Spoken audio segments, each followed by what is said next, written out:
Bueno, acá les voy a colgar el video tutorial de la clase número 2 de Derecho Usual. Las variables a analizar en esta clase son fuentes del derecho y vamos a ver dos fuentes del derecho, la ley y la constitución. Empezamos por fuentes del derecho.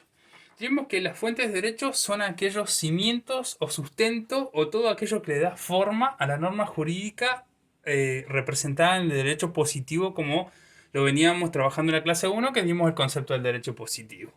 La primera fuente del derecho es la ley. Cuando estamos hablando de la ley, estamos hablando de la norma jurídica. Es lo que le da forma a la fuente del derecho, le da forma a la ley. Pero no es la única. Cuando hablo de ley en sentido amplio, esto me estoy refiriendo a toda aquella norma jurídica que ha sido establecida por una autoridad competente. Por ejemplo, un decreto de necesidad y urgencia que sale a través del el poder ejecutivo.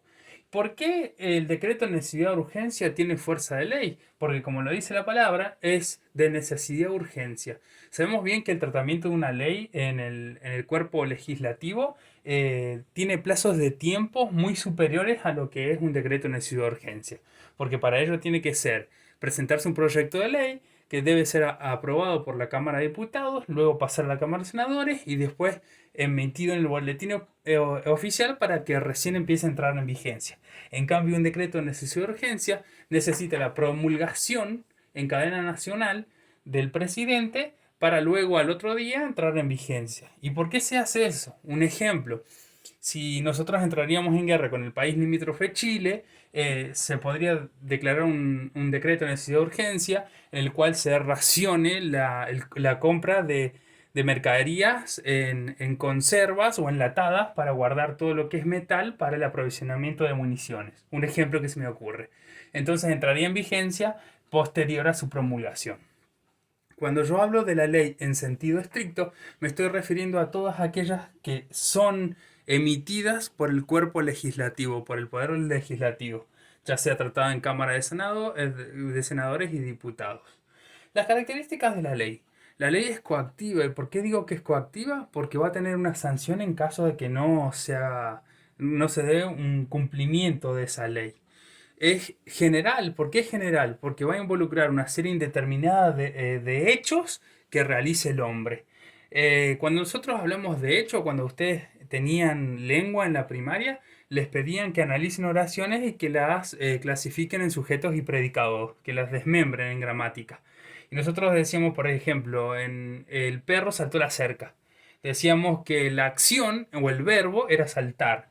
Pero si esa acción o ese verbo se da en un periodo pasado, decimos que pasó un hecho. Entonces hace eso la ley. Abarca todos esos hechos, todas esas acciones del individuo que hayan pasado. Y como sabemos nosotros, hay infinitas acciones que realiza el individuo. Ya sea desde ir a comprar un paquete de yerba hasta un contrato de alquiler firmado con una inmobiliaria específica. Santo Tomás de Aquino decía que el tiempo era algo muy particular, porque el pasado es algo, un hecho que ya pasó, es un hecho, una acción que pasó. El futuro es algo que está imprevisto, es incierto, pero el presente es frugal, es rápido. El presente es un solo momento, porque si dejaría de ser un momento, sería eternidad. Y ya la eternidad es algo inconmensurable en lo que es la variable de tiempo. Cuando hablamos de autoridad competente es que la ley debe sancionarse o debe emitirse a través de autoridad competente. Yo no puedo ahora crear una ley de que todo un día festivo en la Argentina utilicemos una remera de Argentina y colguemos una bandera y sacarla a la calle y ya que sea que se cumpla por el resto de la sociedad. No puedo hacer eso porque como no tengo la autoridad competente de promulgar esa ley, evidentemente nadie la va a cumplimentar.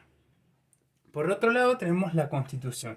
La Constitución debieron haberlo visto en una materia que tuvieron en tercer año que se llama Educación Cívica, donde principalmente se ve derecho constitucional. Lo que vamos a hacer referencia sobre la Constitución es que se da un proceso de constitucionalización del derecho. ¿Sí?